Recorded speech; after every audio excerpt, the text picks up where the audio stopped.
ভাবুন তো, যে বাংলা একসময় গোটা বিশ্বকে জাহাজ চালানো শেখাতো, যে বাংলার তাম্রলিপ্ত বন্দর দিয়ে গোটা ভারতবর্ষের 40% বাণিজ্য হতো, আজ সেই বাংলা কোথায় দাঁড়িয়ে? মাত্র 4%। হ্যাঁ, ঠিকই শুনছেন, 40 থেকে সোজা 4। কে চুরি করলো আমাদের এই সামুদ্রিক রাজত্ব? কাদের রাজনৈতিক স্বার্থ, তোলাবাজি আর কাটমানির ঠেলায় বাংলার নীল অর্থনীতি বা ব্লু ইকোনমি আজ খাদের কিনারে? কেন দশকের পর দশক ধরে বাংলার বুকে কোনো গভীর সমুদ্রবন্দর তৈরি হতে দেওয়া হয়নি? এর পেছনে কি ছিল কোনো আন্তর্জাতিক ষড়যন্ত্র, নাকি নিছকই আমাদের রাজনৈতিক নেতাদের অযোগ্যতা? আজ আমরা এই ভিডিওতে এমন কিছু তথ্য ফাঁস করতে চলেছি যা শুনলে আপনার রক্ত গরম হয়ে যাবে। ইতিহাস থেকে বর্তমান সব হিসাব হবে আজ। শেষ পর্যন্ত দেখুন, কারণ আজকের ভিডিও আপনার চোখ খুলে দেবে। সম্প্রতি প্রধানমন্ত্রী নরেন্দ্র মোদীর মুখে আমরা বারবার একটি শব্দ শুনেছি, ব্লু ইকোনমি বা নীল অর্থনীতি। কিন্তু সাধারণ মানুষের মনে প্রশ্ন, এই ব্লু ইকোনমি আসলে কি, এবং এতে আমার আপনার পকেটে কি প্রভাব পড়বে? খুব সহজ ভাষায় বললে, সমুদ্রের বাস্তুতন্ত্র বা সামুদ্রিক জীবজন্তুর কোনো ক্ষতি না করে সমুদ্রকে ব্যবহার করে অর্থনীতির যে উন্নয়ন, তাকেই বলা হয় ব্লু ইকোনমি। বন্দর তৈরি, সামুদ্রিক বাণিজ্য, মৎস্য চাষ, জাহাজ নির্মাণ থেকে শুরু করে সমুদ্রের তলদেশ থেকে খনিজ সম্পদ উত্তোলন, সবই এর অংশ। বর্তমানে ডাবল ইঞ্জিন সরকারের আমলে মুখ্যমন্ত্রী শুভেন্দু অধিকারীর নেতৃত্বে বাংলায় এই ব্লু ইকোনমিতে নতুন জোয়ার আসবার কথা বলা হচ্ছে। কিন্তু কেন হঠাৎ এই উদ্যোগ? এর উত্তর লুকিয়ে আছে আমাদের চুরি হয়ে যাওয়া এক গৌরবময় ইতিহাসে। আচ্ছা, আপনারা কি জানেন যে আমেরিকার জাহাজ তৈরির কারিগর কারা ছিল? কমেন্ট করে জানান তো। না জানলে ভিডিওটি দেখতে থাকুন। আপনারা ইতিহাস বইতে পড়েছেন যে ভারত একসময় সোনার পাখি ছিল, কিন্তু এই সোনার পাখির ডানাটা আসলে ছিল কোথায় জানেন? এই বাংলায়। আসুন একটু ফ্ল্যাশব্যাক করি। আমরা চলে যাচ্ছি আজ থেকে ঠিক 1600 বছর আগে, যখন ইউরোপের বহু দেশ সভ্যতার আলো দেখেনি। তখন কিন্তু বাংলার বুকে কি চলছিল জানেন? তখন তাম্রলিপ্ত, যা আজকের তমলুক, ছিল গোটা এশিয়ার ট্রেন্ডিং হাব।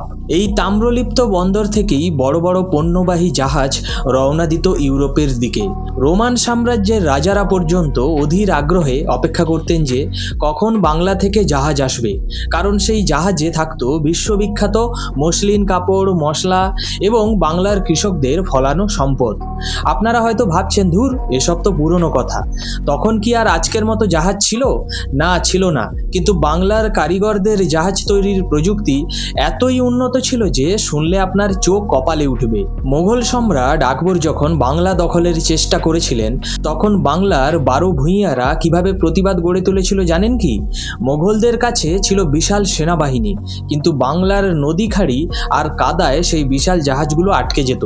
আর ঠিক তখনই বাংলার 12 ভূঁইয়ারা তাদের তৈরি ছোট, ক্ষিপ্র এবং অত্যাধুনিক নৌবহর নিয়ে চারপাশ থেকে মোগলদের আক্রমণ করত। মোগলরা কাদায় আটকে ছটপট করত, আর বাংলার রণতরী তাদের উড়িয়ে দিত। এই হলো বাংলার নেভাল ইঞ্জিনিয়ারিংয়ের জোর। সব থেকে গর্বের বিষয় কি জানেন? যখন আমেরিকা নামের দেশটা সবে মাথা তুলে দাঁড়িয়েছে, তখন আমাদের জাহাজ চালানো শিখিয়েছিল কারা? একজন বাঙালি, রামদুলাল দে সরকার। ডাচেরা 1602 সালে ইস্ট ইন্ডিয়া কোম্পানি তৈরি করলো। তারা কোথা থেকে এই জাহাজ তৈরির প্রযুক্তি শিখলো? এই বাংলা থেকেই। ব্রিটিশরা এসে বাংলার কারিগরদের হাত কেটে নিল, আমাদের ঐতিহ্যবাহী শিক্ষা ব্যবস্থা ধ্বংস করলো। তারা আমাদের জাহাজ তৈরির প্রযুক্তি নিজেদের দেশে নিয়ে গিয়ে নিজেদের নৌবাহিনীকে দিয়ে পৃথিবীর সেরা জাহাজটি বানিয়ে ফেললো, আর আমাদের শিখিয়ে দিল যে আমরা নাকি চিরকাল অসভ্য আর মূর্খ ছিলাম। আপনারাই বলুন, যে রাজ্যের রক্তে জাহাজ তৈরি আর সমুদ্রের বাণিজ্যের এমন এক গৌরবময় ইতিহাস মিশে আছে, সেই রাজ্য আজ ভিখারি কেন? কারা আমাদের এই সোনার বাংলাকে একেবারে কাঙ্গাল করে দিল? এবার আসুন আসল সত্যির মুখোমুখি হই। যে সত্যিটা জানলে আপনার মনে হবে আমাদের সাথে আসলে দশকের পর দশক ধরে একটা জঘন্য প্রতারণা করা হয়েছে। ইতিহাসের পাতা থেকে বেরিয়ে একটু বর্তমানের দিকে তাকান। 1947 সালে যখন দেশ স্বাধীন হয়, তখন গোটা ভারতবর্ষের সমুদ্র বাণিজ্যের 40% এই বাংলা দিয়েই কিন্তু হতো। ভাবা যায়, গোটা ভারতবর্ষের প্রায় অর্ধেক ট্রেড। কিন্তু সেই 40% আজ নামতে নামতে কোথায় এসে ঠেকেছে জানেন কি? মাত্র 4%। কিভাবে হলো এই সর্বনাশ? এটা কি কোনো দুর্ঘটনা? না বন্ধুরা, এটা কোনো দুর্ঘটনা নয়, এটা একটা ঠান্ডা মাথার খুন। আর এই খুনের দায় বামফ্রন্ট এবং তৃণমূল কংগ্রেস, এই দুই সরকারকে নিতেই হবে। বিজেপি মুখপাত্র শঙ্কুদেব পণ্ডা এবং অন্যান্য অর্থনৈতিক বিশ্লেষকরা যে তথ্য দিয়েছেন তা শুনলে আপনি শিউরে উঠবেন। শ্যামাপ্রসাদ মুখোপাধ্যায়ের বন্দর বা কলকাতা পোর্টের অবস্থা এমন একটা জায়গায় নিয়ে যাওয়া হয়েছিল যা কোনো সভ্য সমাজে ভাবাই যায় না। ধরুন আপনি একজন বিদেশি ইনভেস্টর, আপনি কোটি কোটি টাকার মালপত্র নিয়ে কলকাতা বন্দরে জাহাজ নিয়ে এসে থামলেন। নিয়ম অনুযায়ী আপনি সরকারের সমস্ত ট্যাক্স মিটিয়েছেন, কিন্তু তাতে কিচ্ছু হবে না। অভিযোগ উঠছে বাইরের কোনো জাহাজ এলে তাদের সাফ জানিয়ে দেওয়া হতো একটি নির্দিষ্ট অঙ্কের পার্সেন্টেজ বা কাটমানি স্থানীয় এক বিশেষ মহলের নেতার পকেটে না গেলে জাহাজ থেকে মাল নামানো যাবে না। টাকা না দিলে কি হতো? জাহাজ 3-4 দিন পোর্টে আটকে রাখা হতো। আপনারা জানেন, একটা কার্গো শিপ একদিনে পোর্টে দাঁড়িয়ে থাকা মানে কোম্পানির লক্ষ লক্ষ টাকার ক্ষতি। আপনার এই বুকে হাত দিয়ে বলুন তো, যে রাজ্যে বন্দর ব্যবহার করতে গেলে তোলাবাজিদের টাকা খাওয়ানো হয়, পদে পদে সিন্ডিকেটের দাদাগিরি সহ্য করতে হয়, সেখানে কোনো বিদেশি কোম্পানি ইনভেস্ট করতে আসবে কি? কেন তারা তাদের কোটি টাকার ক্ষতি করে বাংলার ব্যবসা করবে, যখন গুজরাট বা মহারাষ্ট্র তাদের রেড কার্পেটে ওয়েলকাম জানাচ্ছে? কিন্তু পিকচার আভি বাকি হ্যায়। তোলাবাজি তো শুধু ঘরের শত্রু বিভীষণ, এর পেছনে লুকিয়ে আছে এক ভয়ঙ্কর আন্তর্জাতিক জিওপলিটিক্যাল ষড়যন্ত্র। যে দাবিটা প্রযুক্তিবিদ সুদীপ্ত গুহ করেছেন তা রীতিমতো বিস্ফোরক।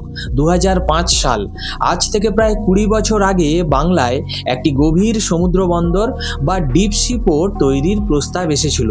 যদি সেই বন্দরটা সেদিন তৈরি হতো তাহলে আজকের বাংলার অর্থনীতি অন্তত কয়েক গুণ বেড়ে যেত।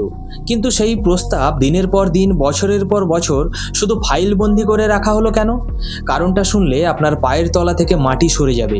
অভিযোগ, পূর্বতন মুখ্যমন্ত্রী মমতা বন্দ্যোপাধ্যায় নাকি চাননি যে বাংলাদেশে তৈরি হওয়া চাইনিজ ইনভেস্টমেন্টের পোর্টগুলো ব্যবসায়িক ক্ষতির মুখে পড়ুক। বাংলাদেশের চট্টগ্রাম বা খুলনা বন্দরে প্রচুর পরিমাণে চীনা বিনিয়োগ হয়েছে।